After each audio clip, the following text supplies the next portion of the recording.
teachers. In this video, we're going to show you what the Curriculum Coverage Report can do. Let's get started. The Curriculum Coverage Report is a tool within the teacher dashboard you can use to see how students are doing with expectations. It's great to see what parts of the curriculum your students have practiced and where they might need some more instruction.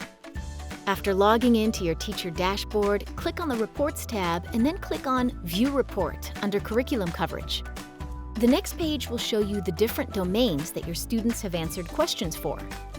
Since every student is placed at their appropriate difficulty level, you can change grades on this report by clicking on the drop-down menu at the top of the page to see all the content each of your students has been working on.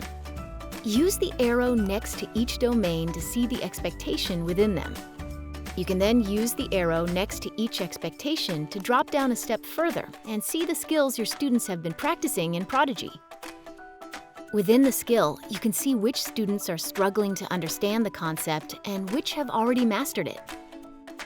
Check out the Curriculum Coverage Report today and see what skills your class has mastered playing Prodigy and where they need a little more practice.